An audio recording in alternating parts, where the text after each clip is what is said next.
నమస్కారం. ఓం హరి ఓం.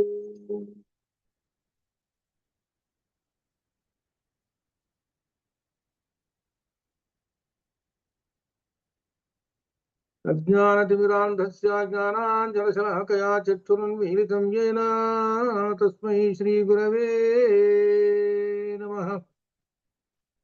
అజ్ఞానతిమిరాంధస్య జ్ఞానాంజనశలాకయా చక్షురున్మీలితం యేన తస్మై శ్రీగురవే నమః. శృతిస్మృతిపురాణానామాలయం కరుణాలయం నమామి భగవత్పాదం శంకరం లోకశంకరం. స్వరదిందు వికాసమందహాసా స్వరదిందీవరలోచనాభిరామాం అరవింద సమాన సుందరాస్యాం అరవిందాసన సుందరీ ఉపాసే. శారదా శారదాంభోజ వదనా వదనాంబుజే సర్వదా సర్వదా అస్మాకం సన్నిధిం క్రియాతు. పరబ్రహ్మణే నమో. సామవేదాంతర్గత ఛాందోగ్యోపనిషత్తు అధ్యయనం చేస్తున్నాము. ఇందులో విశేషం ఏమిటంటే సద్విద్యను గురించి అధ్యయనం చేస్తున్నాం. సద్విద్య అధ్యయనం కరోతు. యథా షష్టాధ్యాయస్య పంచమఖండే సూక్ష్మాంశాः అత్ర భవతి. అన్నమసితం త్రేధా విధీయతే ఇది సూత్రే అన్నం త్రిధా విభజ్యంతే. ప్రథమ భాగం మధ్య భాగం సూక్ష్మాంశः త్రివిధాः.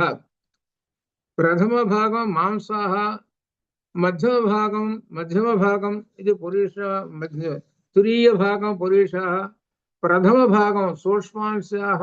అత్ర విశేషం ఏంటంటే ప్రాణः. అత్ర విశేషం మనః.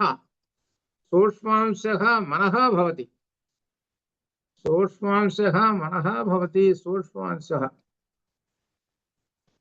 మధ్యమ భాగం మాంసం భవతి. అత్ర తృతీయ భాగం పురుషం ఇది అత్ర విశేషం. అత్ర అన్నం అత్ర త్రివిధా విధీయంతే. ఏవం ప్రకారేణ జలం అత్ర విధీయంతే. అత్ర జలం త్రివిధా విధీయంతే. తాః సూక్ష్మాంశः అత్ర విశేషः. అత్ర సూక్ష్మాంశः ప్రాణः. ఇది అత్యంత ప్రాముఖ్యత ఇది అత్ర విశేష్యతే. జలం అత్ర సూక్ష్మాంశः ప్రాణः ఇది విశేషः. ఈ జలం అత్ర. తృతీయ घृतम अत्र अस्ति. सूक्ष्मांशः वाक् भवति. अत्र विशेषं घृतम् इति अन्य पदार्थम् इति अथवा घृतम् इति. अत्र दध्नि अत्र दध्नि अत्र विशेषः. दध्नि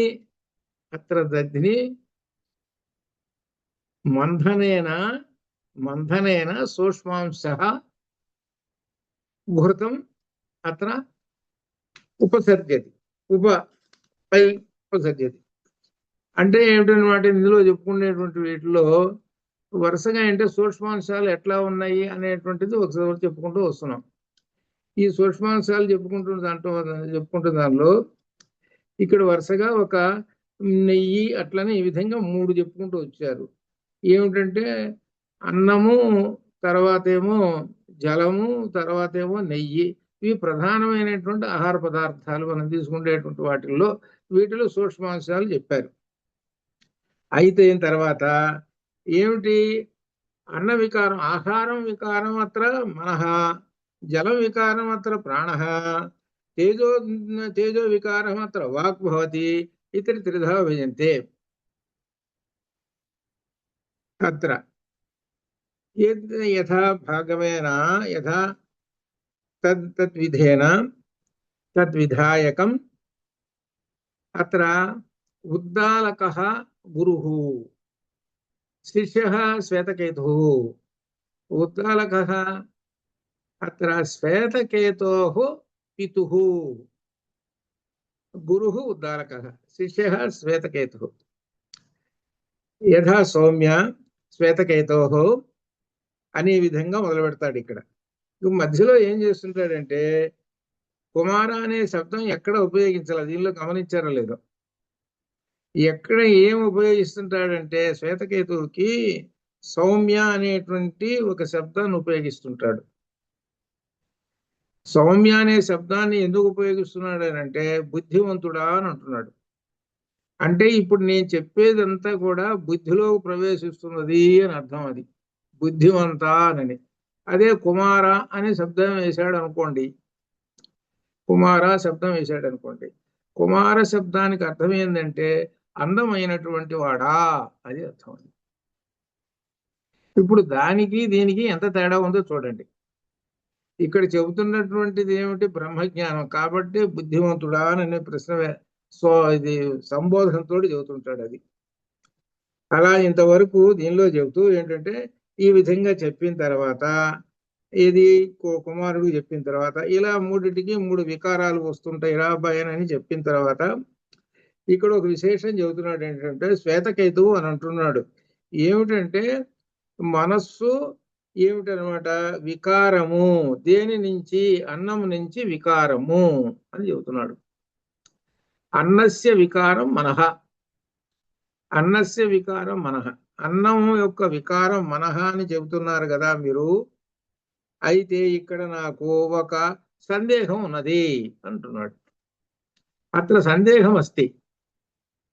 అత్ర సందేహం ఏంటంటే తేజః జలః పృథివీ ఇవన్నీ కూడా ఒక తేడాతోటి భేదంతో ఉంటూ ఉన్నాయి. తేజస్సు, జలములు, పృథివీ ఇవన్నీ కూడా ఒక తేడాగా కనబడుతూనే ఉంటుంటాయి ఒక వస్తువులు.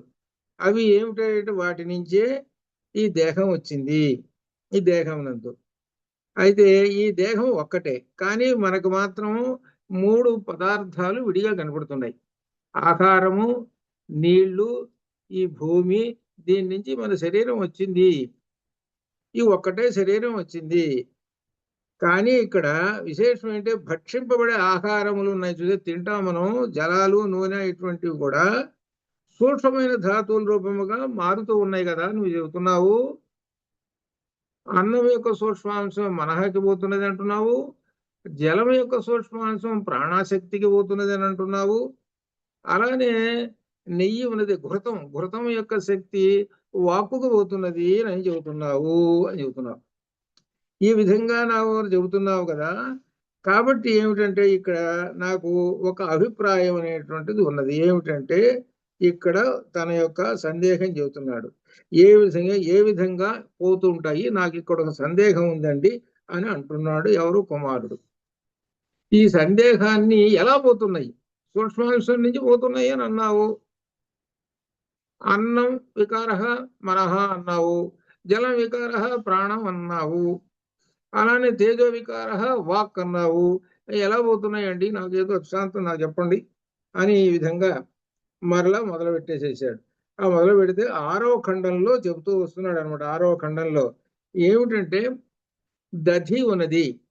దధ్ని సౌమ్య మధ్యమానస్య యః అణిమాస ఊర్ధ్వః సముదీషతి తత్ సత్పిః భవతి. యథా దధ్నిః మధ్యమానస్య సౌమ్యం మధ్యమానది కన్నా చిలిగినప్పుడు యః అణిమా సూక్ష్మాంశముగా ఉన్నటువంటిది అది ఊర్ధ్వం పైకి తేలుతూ ఉంటుంది. పెరుగును చిలిగితే అది పైకి తేలుతూ ఉంటుంది. అది సముదీషతి తత్ సర్పిః భవతి. దాన్నే వెన్నపూస అంటాం. సర్పిః అది పైకి తేలుతుంటుంది తెల్లగా, అది వెన్నపూస అని చెప్పాడు. ఇప్పుడు దానిలో ఏంటంటే దధిలో సూక్ష్మాంశంగా ఉన్నది కదా. దధిలో సూక్ష్మాంశంగా ఏమున్నది? ఈ వెన్నపూస ఉన్నది, అనగా ఘృతం ఉన్నది. మరి అది కనపడుతున్నదా నీ కంటికి? కనపడటలేదు. ఎప్పుడు మథనం చేశావో అప్పుడు కనపడుతున్నది అని చెబుతున్నాడు. అప్పుడు కనపడుతున్నది కదా. ఆ విధంగాన యథా దధ్నియా హే సౌమ్య ఏవమేవ ఖలు సౌమ్య అన్నస్య అన్నస్య అన్నస్య అస్య మానస్య అంటే తినబడుతున్నటువంటి యహ అణివాస ఊర్ధ్వ సముదీషతి తన్మనోభవతి. ఏ సౌమ్య ఏవం ప్రకారేణ అన్నస్య సూక్ష్మధాతోః ఏవం ప్రకారేణ అన్నస్య సూక్ష్మధాతోః తత్ ఉదిష్యతి ఊర్ధ్వం సముదీష్యతి ఊర్ధ్వం ఊర్ధ్వం ఊర్ధ్వం తత్ మనః. ఏ విధంగా అయితే పెరుగులో నుంచి వెనబోస వస్తున్నదో ఆ విధంగానే అన్నంలో నుంచి సూక్ష్మాంశము వచ్చి మనస్సులోకి జ్వరబడుతున్నది, మనస్సులోకి వస్తూ ఉన్నది అని చెబుతున్నాడు. మనస్సులోకి వస్తూ ఉన్నది అని చెప్పాడు. అయితే నాకు ఇంకా బాగా అర్థం కావట్లేదండి, చెప్పండి అని అంటే ఇంకా ఆయన చెబుతున్నాడు. ఏమిటంటే విశేషం ఏమిటంటే పంచదశాని అహని, పంచదశాని అహని 15 రోజులు నిరాహారం, ఆహారం లేకుండా ఉండు. 15 రోజులు ఉండాలి. 15 రోజులు ఉన్న తర్వాత నీవు 16వ రోజున జలములు తీసుకో. అన్నంగా చెబుతున్నది, జలములు తీసుకో అని చెబుతున్నాడు. ఈ జలములు ఏమిటి? అన్నం మనః, జలం ప్రాణశక్తి, జలం ప్రాణశక్తి. అనగా 15 రోజులు నువ్వు తినకుండా ఉన్నావు కాబట్టి నీ ప్రాణం యొక్క ఎలా ఉంటుంది? కొట్టుకుంటున్నది. ఉంటుందా పోతుందా, ఇంకా సేపట్లో ఉంటుందా పోతుందా అన్నట్టు ఉన్నది ప్రాణం. అప్పుడు నువ్వు జలాలు తీసుకున్నావు, జలం తీసుకోగానే జలము యొక్క సూక్ష్మాంశము అది. జలస్య సూక్ష్మాంశ ప్రాణశక్తి భవతి. అది జలం యొక్క సూక్ష్మాంశము ప్రాణశక్తి అవుతున్నది. అప్పుడు జలాలు తీసుకోగానే నీ ప్రాణం నిలబడుతున్నది. అమ్మయ్య అని అంటున్నావు, మా బతికారా నాయన అని అంటున్నావు. కాబట్టి నీళ్లల్లో ఉన్నటువంటి జలాంశ సూక్ష్మాంశ, జలస్య సూక్ష్మాంశ అత్ర ప్రాణశక్తి భవతి, ప్రాణాన్ని నిలుపుతూ ఉన్నది. ఇప్పుడు నీకు దృష్టాంతంగా నీ అనుభవపూర్వకంగా తెలుసుకున్నావు కదా, నీ అనుభవపూర్వకంగా తెలుసుకున్నావు కదా, మరి ఇది దీని యొక్క విశేషం అని చెబుతున్నాడు తండ్రి కుమారుడికి. ఇట్లా ఈ విధంగా చెబుతున్నాడు. చెబుతూ కూడా అట్లనే నెయ్యి అనగా ఘృతం, ఆ ఘృతస్య సూక్ష్మాంశ వాగ్భవతి, ఘృతస్య సూక్ష్మాంశ వాగ్భవతి, వాక్కులోకి వెళ్ళిపోతుంటుంది అని చెబుతున్నాడు. నేతి యొక్క సూక్ష్మాంశము దానిలోకి. అందుకనే ఇద్దరికి కూడా మొన్న కూడా చెప్పినట్టున్నాను, ఈ వేదం చదువుకునేటువంటి వాళ్ళు, వేద పఠనం చేసేటువంటి వాళ్ళు ఒక 3 గంటలు 4 గంటలు అదే స్వరయుక్తంగా చెప్పేస్తుంటారు. వేద పఠనం ఉదాత్త అనుదాత్త స్వరితాలతోటి వేద పఠనం చేసేస్తుంటారు. ఆ చేస్తున్నటువంటి వాళ్ళకి వాళ్ళు ఆవు నెయ్యి తప్పనిసరిగా ఆహారంలో తీసుకోవాలి. వాళ్ళు నెయ్యి తీసుకోవాలి. తీసుకుంటే అప్పుడు అది దానికి బ్యాలెన్స్ సరిపోతుంది. అంటే వాక్ శక్తి ఇస్తుంది అనమాట, దానివల్ల చేస్తుంది. అంతేగాని అది తీసుకొని శుభ్రంగా బాగా తీసుకొని మళ్ళీ ఈ వేద పఠనం లేదనుకో, లేకపోతే జబ్బులోకి వస్తుంది. చివరి కొవ్వు పదార్థాలు పెట్టి చివరికి తెలిసి చెప్పిందే ఉంది ఇక అది. అందుకనే ఈ ఉన్నటువంటి వాళ్ళు వీళ్ళు చాలా మంది ఏం చేస్తుంటారంటే అలా తీసుకుంటే వేద పఠనం చేయాలి. 3 గంటలు మినిమం 3 గంటలు స్వరాలతోటి చేయాలి. అది అనమాట. అందుకని అది వేద పఠనం చేయాలంటే ఘృతం తీసుకోవాలి. అదనమాట. ఘృతం యొక్క సూక్ష్మాంశము వాక్ శక్తిలోకి వెళ్ళిపోతుంది. అట్లా అనమాట. ఆ లెక్క ప్రకారంగా చూసుకుంటే మనం ఘృతం తీసుకుంటుంటే ఎంతవరకు చేస్తున్నాము? అసలు మామూలుగానైనా సరే వేద మంత్రాలే కాదు, ఏవైనా శ్లోకాలు కానీ ఇవన్నీ చూస్తుంటే చాలా తక్కువ. ఏది శనివారం ఆదివారం వస్తే ఒక 10 నిమిషాలు పావు గంట కూర్చొని ఆ లలిత కాసేపు చదువుకొని ఇక వరను పరిగెత్తడం, ఇంకంతే. ఆ వార ఇది లోపల ఉన్న కొవ్వు కరగదు, నెయ్యి కరగదు. నెయ్యి కరగనప్పుడు అప్పుడు ఏం చేస్తుంది అని అంటే ఇక అక్కడి నుంచి ఇక మొదలవుతాయి వ్యాధులు. అది అనమాట. అట్లా ఉంటుంది అనమాట. అందువల్ల ఏంటంటే 3 గంటలు నెయ్యి తాగుతున్నారు అని అంటే 3 గంటలు తీసుకోవాలి. మొత్తం మీద 24 గంటల్లో 3 గంటలన్నా తీసుకోవాలి. అది అట్లా తర్వాత ఆ ఘృతేన వర్ధతే బుద్ధి అని కూడా ఉన్నదనమాట. అది అనమాట. కాబట్టి ఘృతస్య సూక్ష్మాంశ శక్తి వాగ్భవతి, వాక్ అవుతున్నాడు. అలానే ఇక్కడ ఏమిటి, అన్నస్య వికారం మనః, జలస్య వికారం ప్రాణశక్తి, తేజో వికార వాక్ ఇది భవతి అని ఈ విధంగా అర్థం చేసుకున్నాను అనే విధంగా అంటున్నాడు. అయితే మరలా ఏమంటున్నాడంటే ఆ శ్వేతకేతువు మరలా సప్తమ ఖండంలో 17వ ఖండంలో 7వ ఖండంలో సప్తమ ఖండంలో ఇక్కడ ఒక విశేషం చెబుతున్నాడు. ఏమిటంటే మనం తినేటువంటి ఆహారంలో ఉండేటువంటి సూక్ష్మాంశాలు చెప్పాడు, జలంలోనూ చెప్పాడు, ఘృతంలోనూ చెప్పాడు, ఇవన్నీ చెప్పాడు. అర్థమైందండి, ఈ విధంగా అన్నాడు. సరే, బాగానే ఉంది. అయితే ఇదంతా ఏమిటంటే వీటికి అన్నిటికీ దేహము ఇంద్రియములు అన్నింటికీ శక్తి మనస్సుచే మాత్రమే కలిగించబడును.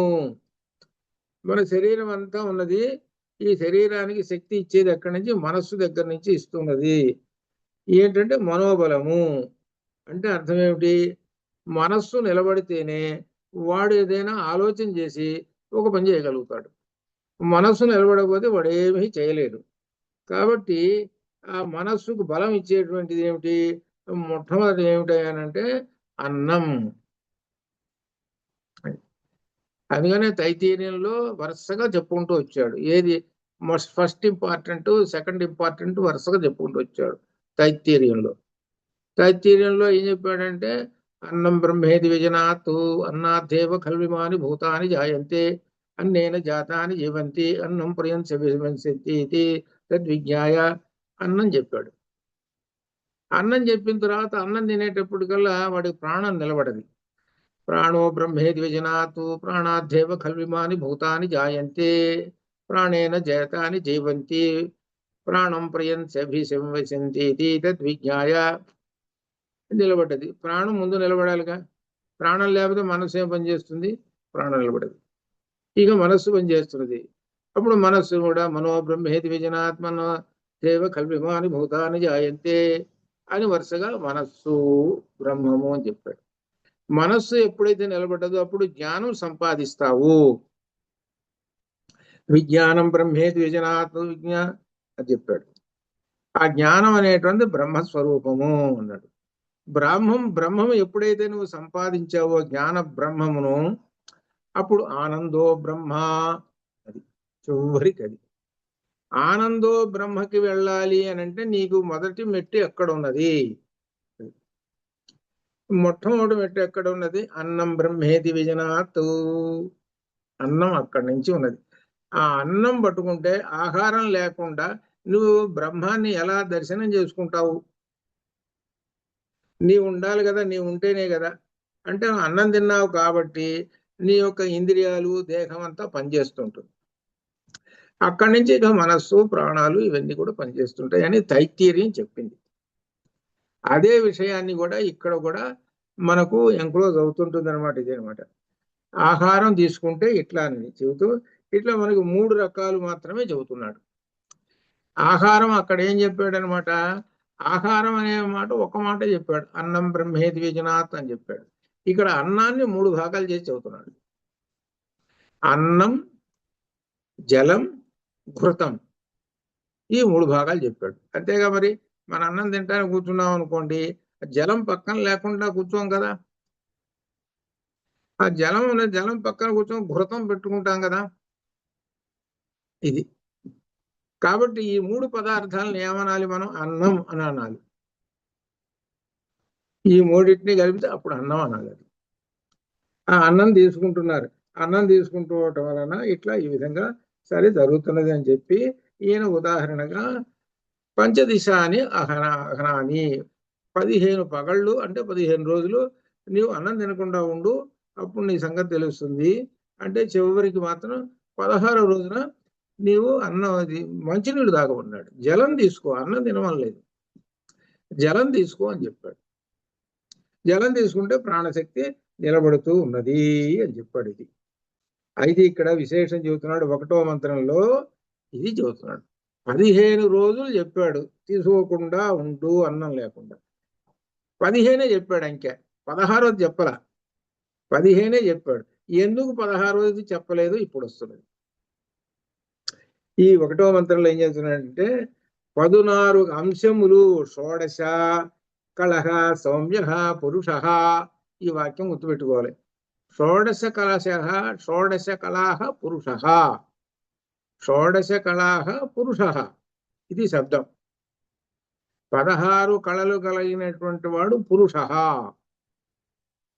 షోడశ కళాహ పురుష, 16 కళలు ఉన్నాయి ఎవరికి? పురుషుడిలోకి. ఇది దానిలో 16వ కళ ఏమిటంటే ఇదిగో చివరి రోజు చెప్పానే, ఏమిటి? ప్రాణము.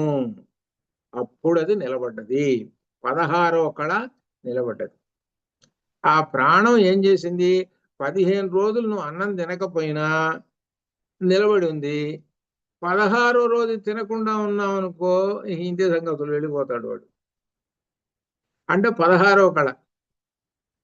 15 రోజులు నువ్వు తినకుండా ఉన్నా ఉంటాడు, 16 రోజు మాత్రం మంచినీళ్ళు తాగాలి, తాకపోయినా వెళ్ళిపోతాడు. ఎందుకు చెబుతున్నానంటే జలస్య సూక్ష్మాంశ ప్రాణశక్తి, అది కదా చెప్పుకుంది. జలము యొక్క ప్రాణశక్తి ఏమిటి? సూక్ష్మాంశము ప్రాణశక్తి. జలము కూడా ప్రతిదాన్ని కూడా అన్నిట్లో త్రిధా విభజంతే, త్రిధా విభజంతే.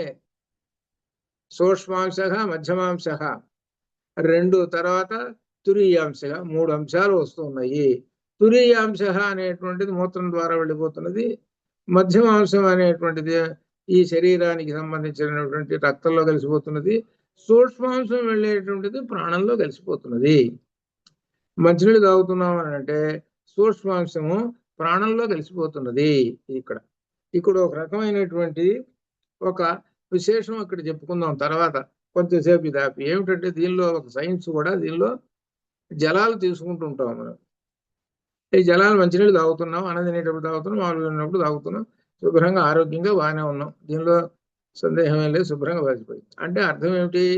ఈ జలములో ఉన్నటువంటి సూక్ష్మాంశము దేనికి? మన ప్రాణశక్తికి వెళ్ళి ప్రాణం నిలబడుతున్నది. మధ్యమాంశం తీసుకెళ్లి మాంసంలోకి, ఈ రక్తంలో కలుస్తున్నది శుభ్రంగా. ఇట్లా కాకుండా ఇంకో చోట పోయినామండి, ఒక వారం రోజులు వెళ్ళాం, ఎక్కడికో కాశీకో ఎక్కడికో వెళ్ళాం, టూర్లకు వెళ్ళాం. అక్కడ ఉన్నటువంటి ఆ జలాన్ని తీసుకున్నాం. ఆ జలంలో ఏంటంటే ప్రతి చోట జలంలో ఏముంటాయి? 3 గుణాలు ఉంటాయి. త్రిగుణాలు ఏంటి? సత్వ రజ తమో గుణాలు 3 ఉంటాయి. అయితే మనకు మామూలుగా ఏంటంటే నీళ్లు కాస్త బాగా టేస్ట్గా ఉంటే తర్వాత ఉప్పు నీళ్ళు ఎందుకు తాగుతాం? తాగం. కాస్త నీళ్లు బాగున్నాయి లేవని చూసుకుంటాం, అంతవరకే. కానీ దానిలో 3 గుణాలు ఉంటాయి. సత్వగుణము, రజోగుణము, తమో గుణం 3 ఉంటాయి. అయితే అక్కడికి వెళ్ళేటప్పటికి దానిలో రజోగుణం ఎక్కువ ఉందో తమో గుణం ఎక్కడ ఉందో ఈ రెండే ఇబ్బంది పెట్టేది. అది మనకేం తెలుస్తుంది? తెలియదు, మనకు తెలియదు. కాబట్టి ఏంటి? సూక్ష్మాంశం వెళ్ళిపోతుంది. సూక్ష్మాంశం దేనికి వెళ్ళిపోతుంది? ప్రాణశక్తికి వెళ్ళిపోతుంది. ప్రాణశక్తికి వెళ్ళిపోయేటప్పుడు కొంచెం రకమైనటువంటి అనారోగ్యాలు కొంచెం. ఇది అసలు ముఖ్యంగా మనం, ఎందుకంటే టూర్లకు వెళ్ళి వచ్చిన తర్వాత కొంతమంది కొంతమంది అక్కడక్కడ ఇబ్బంది పడుతున్నటువంటి సందర్భాలు అక్కడక్కడ మనం చూస్తుంటాం. ఇంకా అక్కడ దాకా ఇంకా విశేషాలు కూడా. ఆ టూర్లకు వెళ్ళినప్పుడు అక్కడ ఉండే ఆహారము, జలాలు తీసుకున్న తర్వాత ఆ సూక్ష్మాంశములకు వెళ్ళి, ఆ సూక్ష్మాంశములకు దానిలోకి గిట్టక, అంటే సెట్టింగ్ కాకుండా ఇంటికి వచ్చి ఇంతే సంగతులు. అటువంటి కేసులు కూడా ఉన్నాయి. నిన్నే కదా వచ్చారు, బాగానే ఉన్నారు కదా, అంతా ఉన్నారా, సరే ఇదంతా ఏమన్నా ఇంతే. అటువంటి సందర్భాలు కూడా ఉన్నాయి. ఎందుకంటే మనం అనుకునేటువంటిది మనకి తెలియదు కదా, తెలియదు ఎప్పుడు ఏది జరుగుతుంది మనకేంటంటే. నీటిలో ఉండే 3 గుణాలు ఉన్నాయి అనేటువంటి సంగతి, అసలు అన్నం తినే దాంట్లోనే 3 గుణాలు ఉన్నాయి అనే సంగతి అసలు మనకి తెలియదు కదా. అసలు మన శరీరమే 3 గుణాలు కదా, అసలు మన శరీరమే 3 గుణాలు, సత్వరజ తమో గుణాలతోటి ఏర్పడ్డది కదా ఈ శరీరం. ఇంత విశేషం అనమాట. చూడండి, 3 గుణాల నుంచి అన్ని త్రిధా చెప్పుకుంటూనే చూస్తున్నాడు ఇక్కడ. సరే చెప్తూ ఇక్కడ షోడశ కళాహ 16వ కళ సంగతి చెబుతున్నాడు. ఆ 16వ కళ ఉన్నది కాబట్టి నీవు జలం తీసుకోగానే అది 16వ కళ నిలబడ్డది కాబట్టి నువ్వు బతికి ఉన్నావు అని చెబుతున్నాడు. 16వ కళ ఉంది కాబట్టి నీవు నిలబడి ఉన్నావురా అని చెబుతున్నాడు అనమాట. 15 రోజులు తీసుకోకుండా ఉన్నావు. అప్పుడు అర్థమైంది ఈ కుర్రవాడికి, ఓహో నాలో ఒక ప్రాణశక్తి ఉంది. ఆ ప్రాణశక్తి అన్నం తినకపోయినా 2 రోజులు 3 రోజులు బతికిస్తూ ఉన్నది. కాకపోతే అన్నం అని అనుకుంటుంటాడు. అది ఆ ప్రాణశక్తి అనేటువంటిది ఉన్నది. అందుకని అటువంటిప్పుడు ఏం చేస్తాడంటే ముందు మొట్టమొదటిగా మంచినీళ్ళు తాగుతాడు. 4 రోజుల నుంచి అన్నం తినలేదు, వెంటనే మంచినీళ్ళు తాగుతాడు. మీరు ఎక్కడ చూశారో లేదో నిరాహార దీక్షలను చేస్తుంటారు.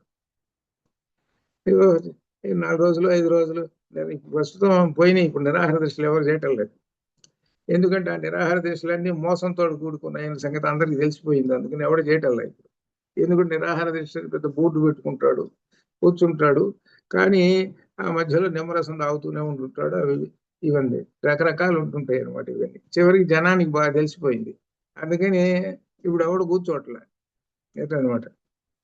వీడు ఏం చేస్తాడనమాట, నిరాహార దీక్ష నిజంగా అన్నం తినకుండా ఉండాలి. నిరాహార దీక్ష, ఆహారం. ఇది ఏం మంచినీళ్ళు కూడా తాగకూడదు. అది అట్లా అనమాట. కానీ అది కష్టమే కదా.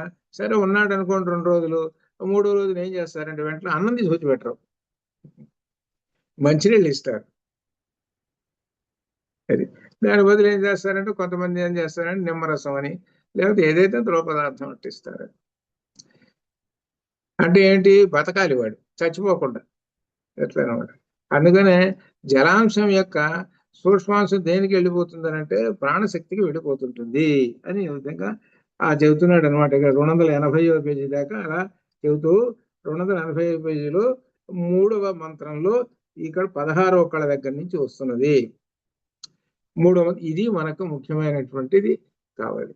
ఏమిటంటే చివరికి ఇంత కథ ఎందుకు చెప్పాడు అని అంటే 16వ కళ కోసం చెప్పాడు. ఇది ఈ 16వ కళ, ఈ 16వ కళ ఎక్కడున్నది మనకి? సౌందర్య లహరిలో వచ్చింది కదా, శివానంద లహరిలో వచ్చింది కదా. అమ్మవారి నెత్తి మీద చంద్రరేఖ ఉన్నది చూశారు, అది 16వ కళ. ఆ 16వ కళ బ్రహ్మ కళ, లేకపోతే సౌదాఖ్య కళ అని ఇంకొక పేరు. బ్రహ్మ కళ అంటే అది బ్రహ్మము, అది అనమాట. ఆ బ్రహ్మాన్ని శివానంద లహరిలో కళాభ్యాం చూడాలంకుర శశికళాభ్యాం అని అక్కడ చెప్పుకుంటూ వచ్చాడు. అంటే ఏమిటనమాట, వేదంలో ఉన్నటువంటి విషయాన్ని ఎలా డెరైవేట్ అయిపోతున్నాయో, మార్పు చెందుతూ వస్తున్నాయో ఈ స్తోత్ర గ్రంథాల్లో అది అర్థం చేసుకోవాలి.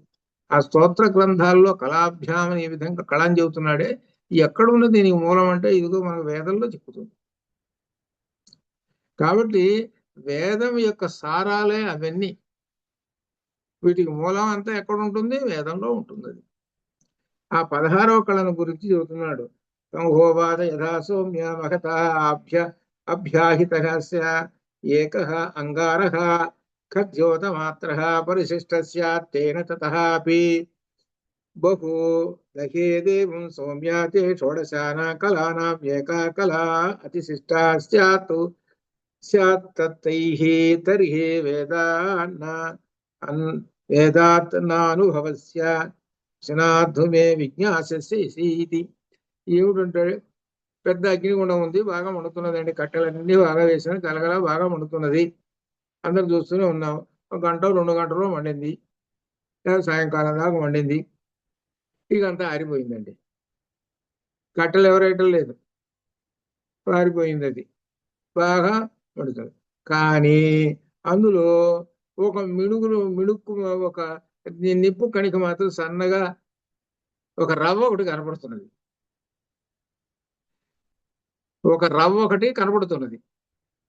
వీడు ఏం చేశాడనంటే మళ్ళీ మండిద్దామని నిప్పు రవ్వ ఉంది కదా, ఆ నిప్పు రవ్వ మీద బాగా ఎండిపోయిన గడ్డి తీసుకొచ్చి చేశాడు.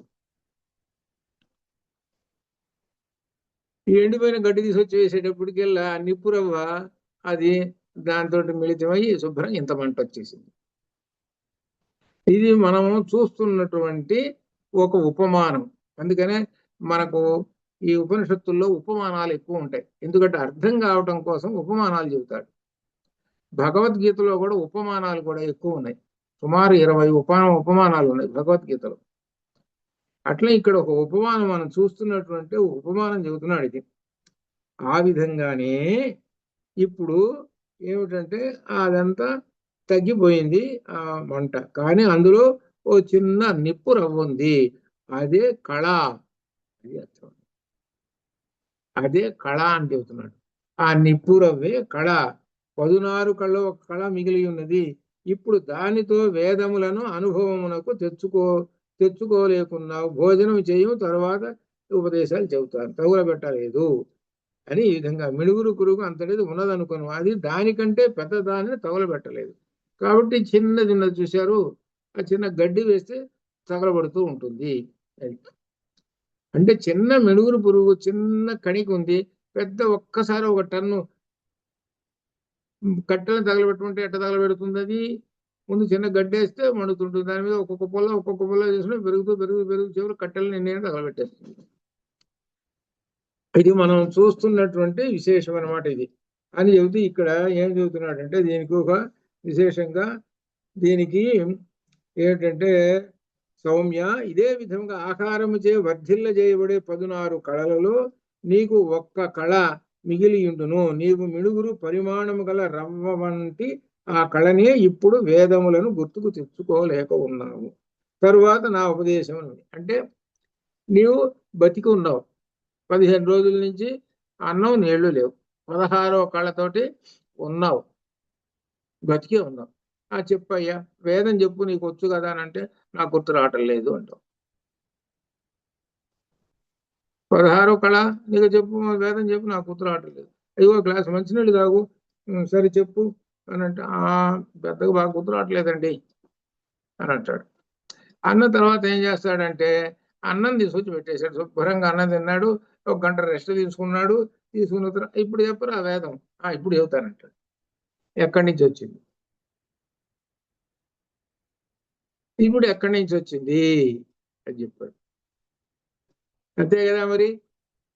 భోజనం చేశాడు శుభ్రంగా, కాసేపు రెస్ట్ తీసుకున్నాడు, ఇప్పుడు చెప్పాయనేటప్పటికీ మొత్తం వేదం అంతా అప్పచెప్పిస్తున్నాడు. అంత క్రితం ఎక్కడుంది ఇది? నేను చెప్పలేను అని అంటున్నావు కదా, ఇప్పుడు ఎక్కడ? అట్లనే మొట్టమొదటి ఏంటి, నిప్పు రవ్వ మీద ఒక చిన్న గడ్డి వేసాం. గడ్డి వేసేటప్పుడు కాస్త మండింది, అంటే నీకు ప్రాణం నిలబడ్డది.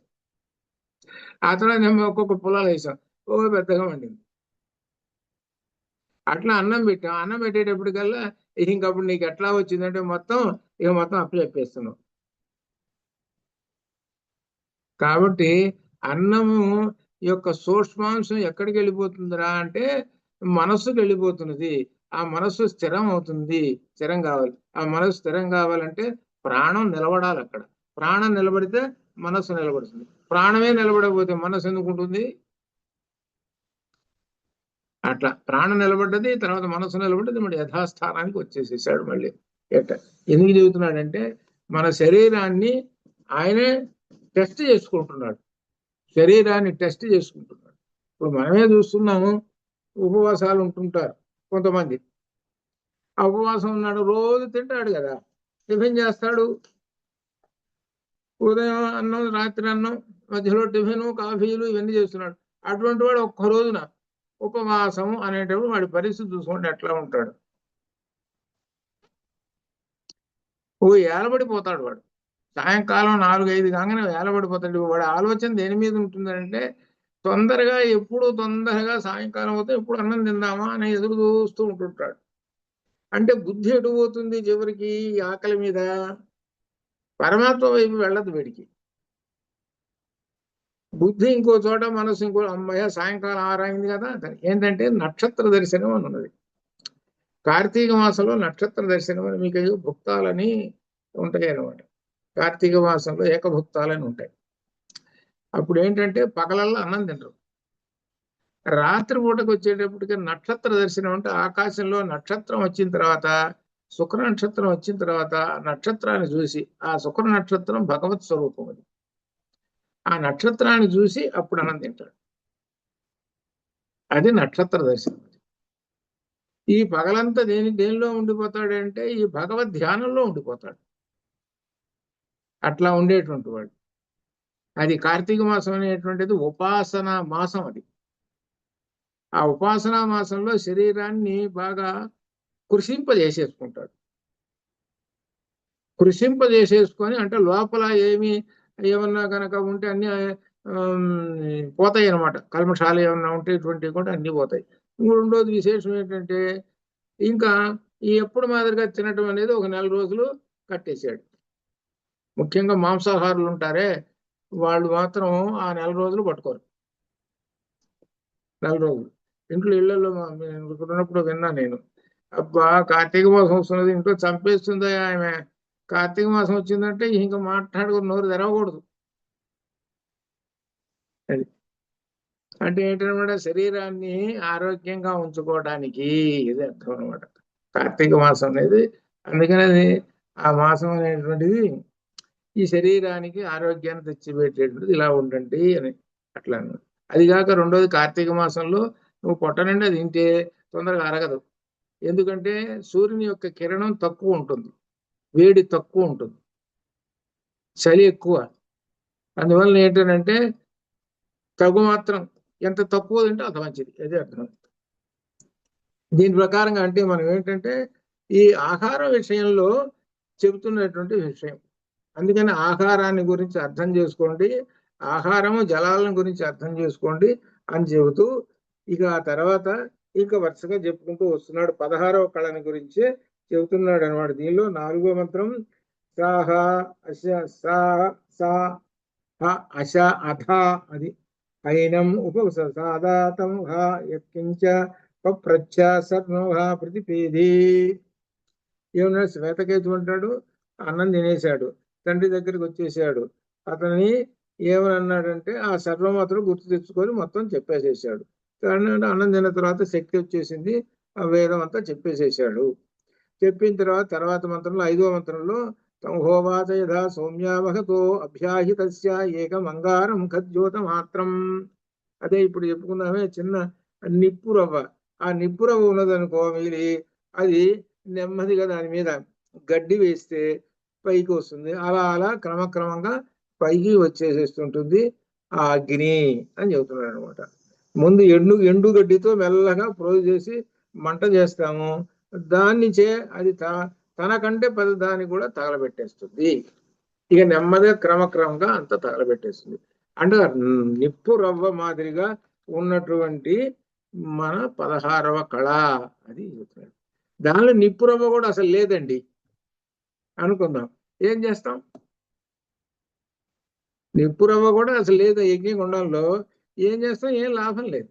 అంటే అర్థం ఏంటి? ఈ మనిషిలో నిప్పు రవ్వ లేవు, 16వ కళ లేదు అని అంటే అయిపోయినాడు అది అర్థం. లేడు అని మనిషి అనగా వెళ్ళిపోయినాడు. అంటే ఆ 16వ కళే కోసమే ఇక్కడ దాకా చెప్పుకుంటూ వచ్చాడు. మన యొక్క శరీరంలో ఉన్నటువంటి షోడశ కళ ప్రపూర్ణ పురుష, 16 కళలతో నిండి ఉన్నటువంటి వాడే పురుష అని చెప్పాడు. 16వ కళ ఏది అని అంటే బ్రహ్మ కళ, అది ఆ తర్వాత వస్తుంది. అయితే 15 కళలు దాని యొక్క విశేషం తర్వాత మనకు దీనిలో కూడా లలితలో కూడా వచ్చింది. 15వ కళ విషయం కూడా మొత్తం 16 కళలు ఇచ్చారు. 16 కళల్లో 15 కళలు ఇచ్చాడు, 16వ కళ. ఇంకా ఒక రకంగా చెప్పుకోవాలంటే పౌర్ణమి నాడు 15వ కళ ఎవరి దగ్గర ఉన్నది? చివరికి చంద్రుడి దగ్గర ఉంది.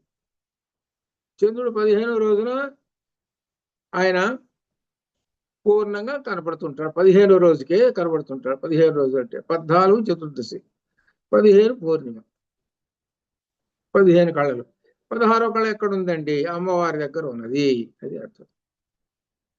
అమ్మవారి దగ్గర 16వ కళ ఉన్నది. ఆమె ఉంచుకున్నది 16. ఆ కళకి పేరు ఏం పెట్టారు దానిలో? లలితలో మహానిత్య. అది నిత్య అంటే మనకి ఏం అర్థం వస్తుంది? శాశ్వతము. నిత్య అనిత్య, శాశ్వత అశాశ్వత పదాలు ఉన్నాయి. నిత్య అనేటువంటి పదాన్ని ఏం చూస్తుంది? పరబ్రహ్మాన్ని చూపిస్తుంటుంది. పరబ్రహ్మం నిత్యము ఎవరు? పరబ్రహ్మం. అనిత్యం అనేటువంటిది కనబడేటువంటి జగత్తంతా అనిత్యం. నిత్యం నిత్య కళ అనమాట. మహానిత్య అని అమ్మవారికి అక్కడ పేరు అనమాట.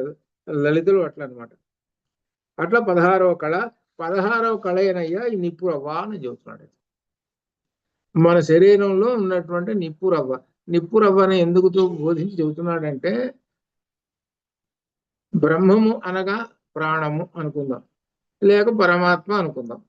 ఏం చెప్పారు పరమాత్మకి? మనకి ఇందులో దేనిలో, అటు విష్ణు సహస్రం కానీ ఇటు లలితలో కానీ పరమాణువు అనే మాట వచ్చింది. ఇది మనకు దీనిలో కూడా అణోరణీయాన్ మహతో మహీయాన్ ఆత్మస్య జంతోర్మహతో విహితో మహాయా అనేటువంటిది ఒక మంత్రం వచ్చింది కదా. అణోరణీయాన్ మహతో మహీయాన్ ఆత్మస్య జంతో, అణువు కన్నా ఇంకా సూక్ష్మమైనటువంటిది, చాలా గొప్పది అయినటువంటిది పరమాత్మ అని చెప్పుకుంటూ వచ్చాడు. మనకు దీనిలో గీతలో కూడా వచ్చింది. కాబట్టి ఇక్కడ నిపురవ చెప్పాడు. మొట్టమొదటి పెద్ద అగ్నిగుండం అని అగ్ని సంఖ్య చెప్పాల. పోలిక ఎలా చెబుతున్నాడు అంటే, పరమాత్మ అణువు.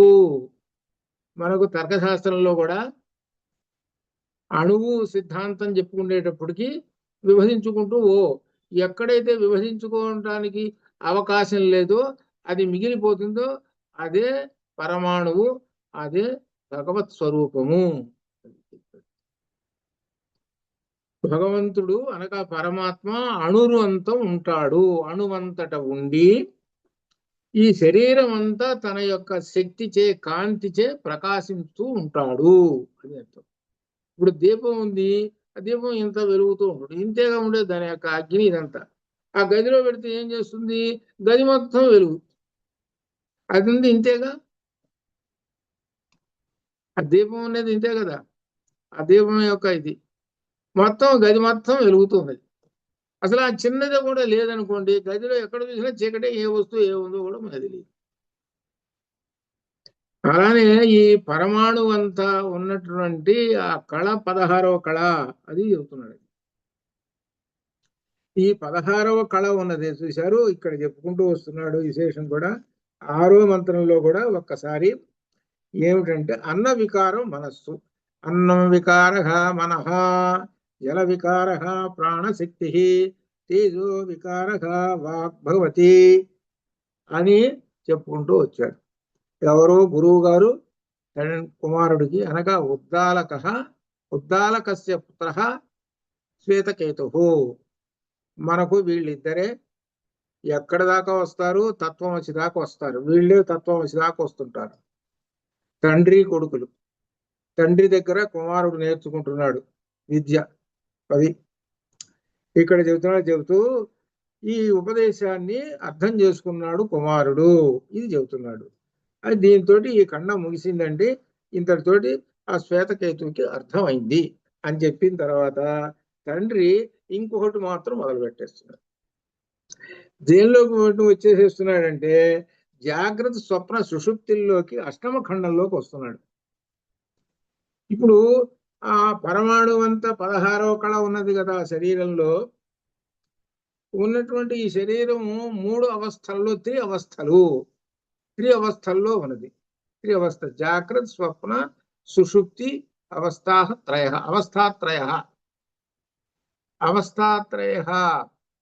జాగ్రత్త స్వప్న సుషుప్తి అత్ర అవస్థాత్రయ అస్మిన్ దేహే.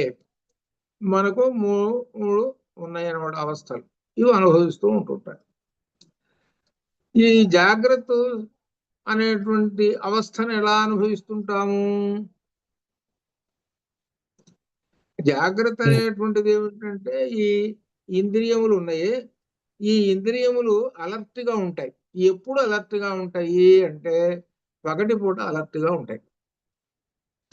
అనగా ఇంద్రియములు 5 ఇంద్రియములు ప్లస్ 1 మనస్సు, ఈ మొత్తం 6, మళ్ళా తర్వాత 5 కర్మేంద్రియాలు, మొత్తం 11. ఇవి పగటిపూట జాగ్రత్త అవస్థలో ఉంటాయి.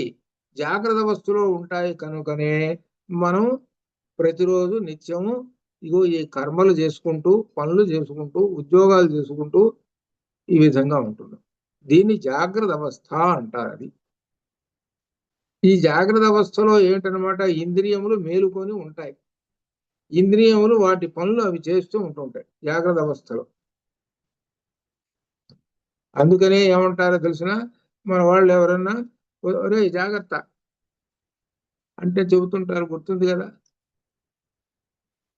జాగ్రత్త అంటే నీ జాగ్రత్త అవస్థ ఉన్నదే, నీ ఇంద్రియములు ఉన్నాయే, వాటిని అలర్ట్ గా పెట్టుకో అని అర్థం. అది ఈ జాగ్రత్త అనే మాటకు అర్థం అది.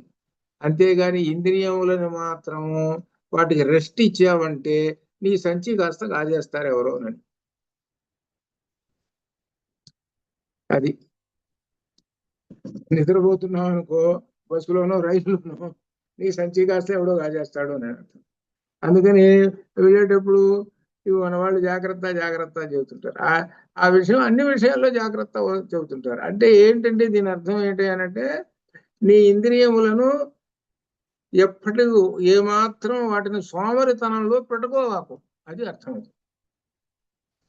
ఇంద్రియాలు సోమరితనంలో పెట్టకుండా ఎప్పుడు వాటిని చురుకుతనంలో ఇట్లు పెట్టుకో, లేకపోతే ఇబ్బంది పడతావు అని అర్థం. జాగ్రత్త అనే మాటకు అర్థం అది, జాగ్రత్త అవస్థ అని. స్వప్నావస్థ దగ్గరకు వచ్చేటప్పుడేమో నువ్వు బయట ప్రపంచంలో చూసినట్టు అనుభవాలు అనేకమైన ఉంటుంటాయి. అనుభవించినవన్నీ కూడా సుఖాలు, దుఃఖాలు, ఆనందాలు ఇవి ఉంటాయి. రకరకాలైనటువంటి ఎప్పుడో ఉంటుంటాయి, అప్పుడప్పుడు ఉంటాయి. అవన్నీ ఏం చేసి మూట కట్టుకొని ఎక్కడో మూల పడి ఉంటాయి ఆ మనస్సులో. మనస్సు అనేటువంటి ఒక పెద్ద బిల్డింగ్, పెద్ద బిల్డింగ్, చెప్పలేనంత విశాలమైనటువంటి బిల్డింగ్ అది. దానిలో ఎన్ని ఉంటాయో చెప్పలేము. దానిలో మూటలు మూటలు ఉంటుంటాయి. ఈ మనస్సు ఏం చేస్తుంది అంటే, ఈ ఇంద్రియాలని అబ్బాయి మీరు మాత్రం రెస్ట్ తీసుకోండి అంటే మీరు మాట్లాడకండి, నాకు కాస్త పని ఉంది, నేను వెనకటివన్నీ ఒకసారి మూటలు ఇప్పుకోవాలి అంటే అర్థం ఏమిటి, ఆ వెనక జరిగినటువంటి విషయాలు కానీ వాళ్ళు కానీ రకరకాల వాళ్ళందరూ వెనకటి వాళ్ళు రావటమో లేదా మాట్లాడు, దానిలో డైరెక్ట్ గా మాట్లాడుతున్నట్టే చేస్తాడు, పరిగెత్తుతున్నట్టే ఉంటాడు, కారులో పోతున్నట్టే, రైల్లో పోతున్నట్టే, విమానంలో పోతున్నట్టు అన్ని ఉంటాడు అక్కడ. నిజంగా ఏమన్నా ఉన్నాయా అక్కడ? అత్ర రథాహ నాస్తి తత్ర అశ్వాహ నాస్తి, మనకు ఇందులో వచ్చిందనమాట. ఇది ఆ కఠోపనిషత్తులో ఏమైనా ఉన్నాయా? ఏమీ లేవయ్యా. వాడు ఏంటి అంతా అనుభవిస్తున్నాడు, సుఖమో దుఃఖమో ఆనందమో ఏదో ఒకటి అనుభవిస్తూనే ఉన్నాడు వాడు. ఆ స్వప్నం అయిపోయింది, వాడు ఎంతసేపు పొందాడో, 5 నిమిషాలు మరి గంటో అరగంటో ఎంతసేపు పొందాడో మనం ఎవడికి వాడు అనుభవంతో వస్తుంది. ఆ వచ్చినటువంటి కళని వీడు మర్నాడు కళ్ళు తెరిచిన తర్వాత అందరూ నాకు రాత్రి కళ వచ్చింది రా అని చెప్తుంటాడు. అంటే ఏంటి, మళ్ళీ గుర్తు పెట్టుకున్నాడుగా. ఎట్లా ఉన్నాడు గుర్తు పెట్టుకున్నాడు మరి? ఈ మనసు చూసుకోండి ఎంత పని చేస్తున్నదో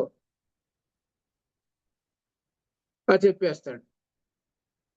ఇది ఇది ఇది స్వప్నము. ఆ స్వప్నంలో ఏం జరుగుతుంటాయి, ఇంద్రియములు రెస్ట్ తీసుకొని కూర్చుంటాయి, ఇంద్రియాలు ఏం మాట్లాడవు, సుఖంగా ఉంటాయి. దీన్ని మించిందండి అసలుది. మనకు కావాల్సింది ఈ రెండు పక్కన పెట్టండి. అసలు ఏంటి, సుషుప్తి, అది కావాలి. దీనికోసము ముందు రెండు చెప్పుకున్నాం. సుషుప్తిలో ఏమిటి, ఒక మాట చెప్పుకోవాలంటే సులభంగా, సుషుప్తి అంటే గాఢ నిద్ర. అందులో ఏమాత్రం కలలు రావు, కలలు అసలు ఏమీ రావు. జాగ్రత్తగా ఆలోచిస్తే ఏమొస్తుందో తెలుసిన, ఆ గాఢ నిద్రలో ఉండేటువంటి వాడికి పోయినటువంటి వాడికి ఇద్దరికి ఏం తేడా లేదు. వాడికి వీడికి అసలు ఏం తేడాయే ఉండదు అసలు. ఆ గాఢ నిద్రలో ఉండేటువంటి వాడు నిద్రపోతున్నాడు కదా, ఎవరన్నా దొంగోడు ఎవడన్నా వచ్చాడు అనుకో, శుభ్రం ఎత్తుకుపోతాడు. పోయి ఇంట్లో ఈ టీవీలు పెట్టుకొని పక్క వాళ్ళు ఉంటున్నారు అనుకోండి, వాళ్ళు వింటుంటారు, వీడు మాత్రం నిద్రపోతుంటాడు. మరి టీవీ మాట్లాడుతున్నది కదా, సౌండ్ వస్తున్నది కదా, మరి సౌండ్ వస్తున్నప్పుడు చెవులు లాగుతాయి కదా, ఆ లాగినప్పుడు లేవాలిగా, వీడు లేవడు. పోనీ వాడు లైట్ వేసుకున్నాడే చదువుకుంటున్నాడు అనుకో, వీడు ఎదురుపోతుంటాడు, మరి లైట్ కదా.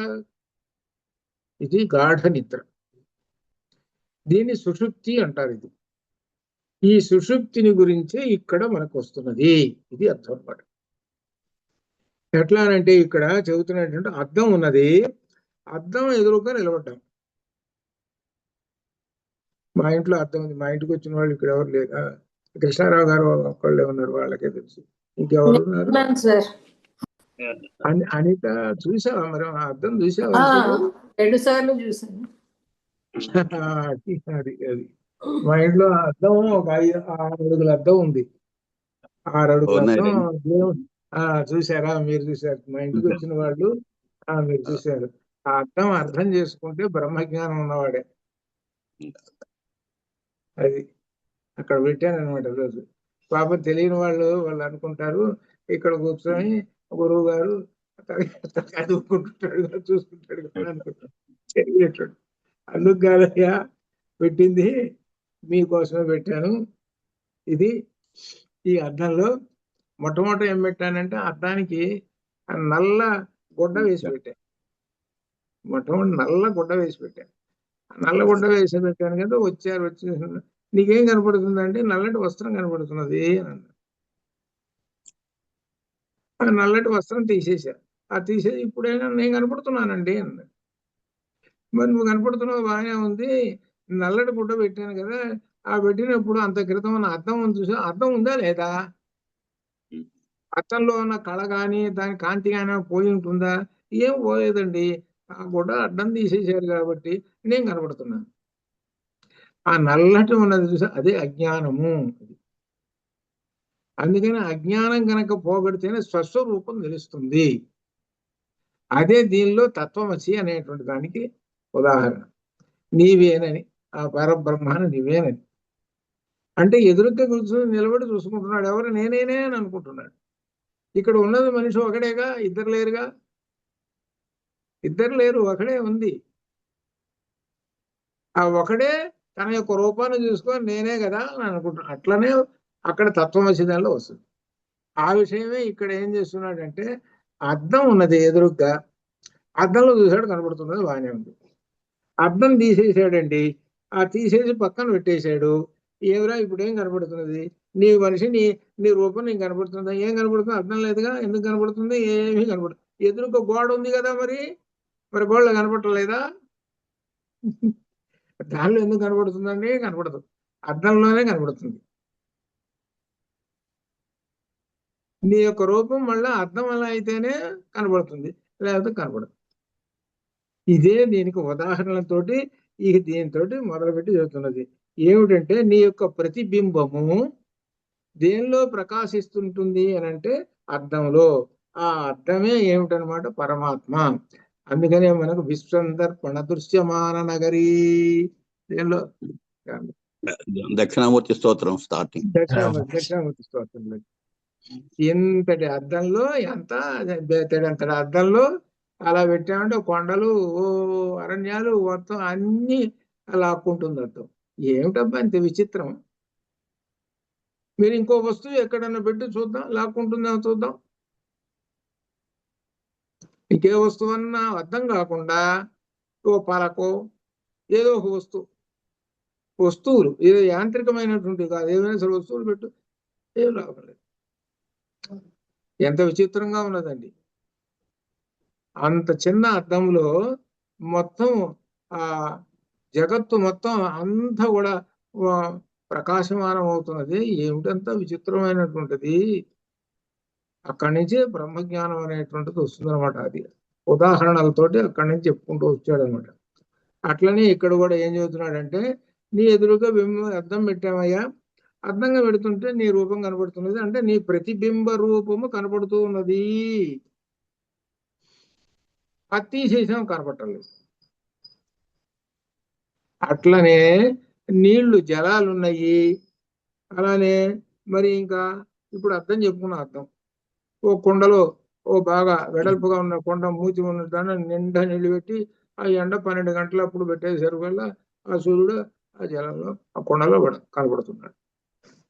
అట్లా 100 కుండలు పెట్టామనుకోండి, 100 మంది సూర్యుడు కనబడుతున్నారు. ఉన్న సూర్యుడు ఒకడే, కానీ కుండలు మాత్రం 100 ఉన్నాయి. చిన్న కుండ, పెద్ద కుండ, రకరకాలు. అట్లా ఆ విధంగా అట్లా కనపడుతుంది. అట్లనే ఈ పరమాత్మ అనేటువంటి ఆయనట ఏం చేస్తున్నాడనంటే అందరిలోనూ ఉన్నాడు. అందుకనే ఏం చెప్పాడనంటే ఏ విధంగా అయితే సూర్యుడు రకరకములైన వాటిల్లో ప్రకాశిస్తూ ఉన్నాడో అలానే నీవు కూడా అద్దాలు కూడా పెద్ద అద్దం చిన్న అద్దం ఏది బాదం కాయ అద్దం దీర్ఘ చతురస్రాకారం అద్దాలు ఒక 10 అద్దాలు చుట్టూ పెట్టుకొని అక్కడ కూర్చున్నాం అనుకో ఆ 10లో పడుతుంటావు. చిన్న అద్దం ఉంది అనుకో చిన్న రూపంగా కనబడతావు. పెద్ద అద్దం ఉంది అనుకో పెద్దగా కనబడతావు. పెద్ద అద్దం ఓ పెద్ద శరీరం అని అర్థం కూడా. అట్లా పెద్ద శరీరంలో ఏనుగులాగా పుట్టాడని అనుకుందాం. వాడు ఏనుగు శరీరంలో పోయినాడు. అందుకని ఏం చెప్పాడు గీతలో విద్యా వినయ సంపన్నే బ్రాహ్మణే గవిహస్తిని సునిచేయులు సుపాకేచ పండిత సమదర్శన అని చెప్పాడు. అంతటి పెద్ద ఏనుగులో కూడా ఇంత చిన్న కుక్కలో కూడా ఆ పరమాత్మ ఒకడేనండి ఉన్నది, శరీరాలు వేరు వేరు అని చెప్పాడు. శరీరాలు వేరు వేరు ఉన్నటువంటి ఆ పరమాత్మ ఒకడే. ఆ ఒకడు అందరిలోనూ ప్రకాశిస్తూ ఉన్నాడు. యథా సూర్య, సూర్యుడు ఏ విధంగా అయితే జలంలో ప్రకాశిస్తున్నాడో అట్లా ఆ విధంగా అని ఉదాహరణలు చెప్పుకుంటూ వచ్చాడు అనమాట. అది అట్లా అని చెబుతూ ఇక్కడ సుషుప్తి అవస్థను గురించి చెప్పవలసి వచ్చింది. సుషుప్తి అవస్థలో పూర్తిగా ఈయన తన యొక్క 11 ఇంద్రియములు ఏమిటి శరీరాన్ని అంతా మర్చిపోయి ఉంటాడు. మర్చిపోయి ఎక్కడికి ఉంటాడు అని సత్తులో ఉంటాడు. అది అర్థం. సత్తుకు వెళ్ళినటువంటి వాడు గాఢ నిద్రలో ఉన్నాడే, సుషుప్తిలో ఉన్నవాడే వాడు సత్తులో లీనమై ఉంటాడు. సత్తులో లీనమై ఉంటాడు అనగా ఏంటి, లోపల సత్తు ఉంది. ఆ సత్తులో లీనమై ఉన్నప్పుడు వీడికి అంత క్రితం ఉన్నటువంటి అనుభవాలు ఎన్నైతే ఉన్నాయో అవన్నీ ఏమైపోయినాయి. ఇంత వేదం అప్పచెబుతాడు. ఏమైపోయింది? ఈ ప్రపంచం అంతా చూస్తున్నాడు. డ్రైవింగ్ బ్రహ్మాండంగా వచ్చు, ఎట్లా చేయన్నో డ్రైవింగ్ వర్క్ అంతా చేతం అంతా ఉద్యోగం వరకు అనేకమైనటువంటి విషయాలన్నీ చెప్పలేనన్ని అవన్నీ ఏమైపోయినాయి. అవన్నీ ఏమైపోయినాయి అసలు. అదే స్వప్నావస్థలో ఒక్కొక్కప్పుడు బయటకు వస్తుంటాయి. ఇవి ఏమైపోయినాయి అంటే ఏమిటనమాట, ఈ మొత్తం అంతా కూడా ఇంద్రియ శక్తి కూడా అన్ని కూడా ఈ మొత్తము సత్తులో విలీనమైపోయి ఉంటాయి. విలీనమైపోయినప్పుడే వీడు సుషుప్తిలోకి వెళ్ళిపోతాడు. సుషుప్తిలోకి వెళ్ళిపోయినటువంటి వాడు ఒక 6 గంటలో 5 గంటలో నిద్రపోయిన తర్వాత ఆ సుషుప్తిలో ఉన్నటువంటి ఆ పరమాత్మే లేపుతాడు. ఆ లేపేది కూడా ఆయనే. వీడంతా వీడిని లేచానని అనుకుంటాడు కానీ కాదు. ఒక్కోసారి చూడండి, ముందు నిద్రలో పోతున్న వాడిని అరే లేవరా అంటే ఎంతసేపు లేవడు. ఒక్కోసారి చేయబెట్టి ఇట్టన్నా కానీ లేవడు వాడు. ఒక్కోసారి మనం చేయబెట్టి ఇట్ట అన్నా కానీ వాడు లేవడు. ఎట్లా ఉంటారంటే కేవలం ఎక్స్పైరీడ్ అయినటువంటి మనిషి ఎట్లుంటాడు అట్లనే ఉంటాడు, ఏం మార్పు లేదు. అది పూర్తయ్యేదాకా వాడు లేవడు. కాకపోతే ఇక బలవంతాలు లేపడం తర్వాత సంగతి అనుకోండి అదంతా. అదే గనక సహజంగా మామూలు నిద్రలో ఉన్నాడు అనుకోండి, వాడు లేస్తాడు. 3 లేవాలి అని ముందు అనుకుంటాడు. తెల్లవారుజాము 3 లేవాలి అని అనుకుంటాడు. అని అనుకొని పడుకుంటాడు. అనుకున్నట్టుగా ఒక అరగంట ముందు వెనకాల లేస్తాడు. వాడు మనసుకు చెప్పేస్తాడు 3 లేవాలి అని. కొంతమంది ఏం చేస్తారు, అలారం పెట్టుకుంటారు. అలారం గణగణ మోగేటప్పటికి అలారం శబ్దం చెవుకు వస్తుంది కదా, లేస్తాడు. వీడికి అలారం మోగినా లేవడు, వీడు సుషుప్తిలో ఉన్నవాడు. ఇది ఇక్కడ అర్థం. అనగా బ్రహ్మంలో సత్తులోకి అదే తీసుకెళ్లి మనకి సత్తు దగ్గరికి, దీని పేరే సత్ విద్య అని చెబుతూ దీనిలో మనకు ఉద్దాలకుడు ఈ శ్వేతకేతు దీంతో ఇంకా సాగుతూ ఉన్నది. ఈ బహుశా రేపు మన తత్వమసి దగ్గరికి వస్తాం. బహుశా ఈ వారాంతానికో వచ్చే వారానికో అసలు ఉన్నదంతా అక్కడే తత్వమసి. ఈ వారాంతం ఈ చివరిలో స్టార్ట్ అవుతుంది. వచ్చే వారం అసలు ఉన్నదంతా తత్వమసి. ఇక్కడ ఎన్నో అధ్యాయంలో తత్వమసి ఇక్కడ ప్రారంభం అవుతుంది. ఎక్కడంటే పేజీ నెంబర్ 292 ఈ అష్టమ ఖండం చివరిలో అక్కడ టచ్ అవుతుంది. అది అందుకోసము ఈ ఛాందోగ్యము ఈ తత్వమసితోటే అంతా నడుస్తుంది. ఏదంటే బ్రహ్మసూత్ర భాష్యం, అలానే శంకర విజయము, అలానే శంకరాచార్యుల వారి యొక్క దిగ్విజయ యాత్రలకి మూలమైనటువంటిది, మొత్తం సమస్తానికి మూలమైనటువంటి మహావాక్యము తత్వమసి. ఇక్కడ ఉంది. ఇక్కడ ఈ తత్వమసి అనేటువంటిది ఈ ఈ దీనిలో సిద్ధాంతంలో ఏంటంటే మనకి స్కాలర్స్ అని అంటారు చూడండి, దీనిలో ఈ వైదిక సిద్ధాంతంలో బ్రహ్మజ్ఞానంలో అత్యంత ప్రధానమైనటువంటి మహావాక్యం. మీకు ఈ సందర్భంలో మహావాక్యాలు అంటే ఏమిటి, దీనికి ఒక గొప్ప విశేషం దీనిలో రాశాను నేను, మన శంకర విజయంలో రాశాను. ఆ వాక్యాలు వాటిని గురించి అంతా కూడా సబ్జెక్ట్ చాలా ఉంది. అది మాత్రం మనకి రోజులు ఎక్కువ పడుతుంది అనమాట. అది అంతవరకు శుభయాత్వం పూర్ణమద పూర్ణమిదం పూర్ణాత్ పూర్ణముదచ్యతే పూర్ణస్య పూర్ణమాదాయ పూర్ణమేవ అవశిష్యతే అసతోమా సద్గమయ తమసోమా జ్యోతిర్గమయ మృత్యోర్మా అమృతంగమయ. ఓం శాంతి శాంతి. శుభం భయాతు.